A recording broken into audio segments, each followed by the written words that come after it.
সারা দেশে বিশেষ সতর্কতা নিয়ে সাধারণ মানুষকে আতঙ্কিত না হওয়ার আহ্বান জানালেন পুলিশ মহাপরিদর্শক বাহারুল আলম। চ্যানেল 24-কে তিনি জানান, জুলাই আগস্ট ঘিরে আগে থেকেই তৎপর বাহিনীগুলো, আর গণগ্রেপ্তারের নামে মানুষকে হয়রানি না করার পরামর্শ বিশেষজ্ঞদের। আরও জানাচ্ছেন হিরণ খান। গণ অভ্যুত্থানে ক্ষমতাচ্যুত হওয়ায় স্থবির আওয়ামী লীগের কার্যক্রম। তবে অভ্যুত্থানের বর্ষপূর্তি ঘিরে সহিংসতা বা হামলার পরিকল্পনা রয়েছে দলটির, এমন তথ্য দিয়েছে গোয়েন্দারা। হামলার শঙ্কায় সারা দেশে বিশেষ সতর্কতা জারি করেছে আইন শৃঙ্খলা বাহিনী। 29 জুলাই থেকে 8 আগস্ট পর্যন্ত বিশেষ অভিযান চালাতে বলা হয়েছে। জননিরাপত্তা নিশ্চিতে রাজনৈতিক পরিস্থিতি পর্যবেক্ষণ, সন্দেহজনক ব্যক্তি ও যানবাহনের উপর নজরদারি, সরকারি বেসরকারি স্থাপনায় নিরাপত্তা জোরদারে দেওয়া হয়েছে নির্দেশনা। যদিও পুলিশ মহাপরিদর্শক চ্যানেল 24-কে জানান, জুলাই আগস্ট ঘিরে আগে থেকেই তৎপর বাহিনীগুলো।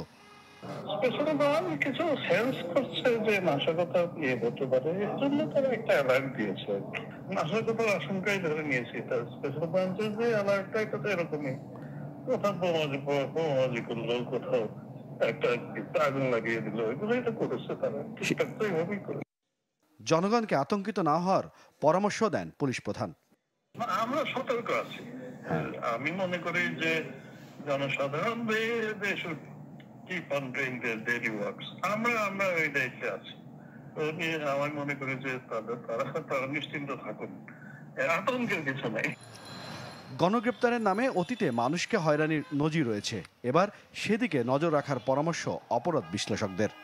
আমরা অতীতেও দেখেছি বিভিন্ন সময় এই ধরনের অভিযান পরিচালনা করতে গিয়ে আইন শৃঙ্খলা বাহিনী সতর্ক থাকলেও কখনো কখনো একেবারে নিরপরাধ বা নিরীহ মানুষও কিন্তু এই ধরনের অবস্থার ভুক্তভোগী হয়।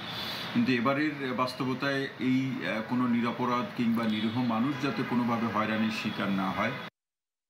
চলতি বছর 12 মে আওয়ামী লীগের কার্যক্রম নিষিদ্ধ ঘোষণা করেছে অন্তর্বর্তী সরকার।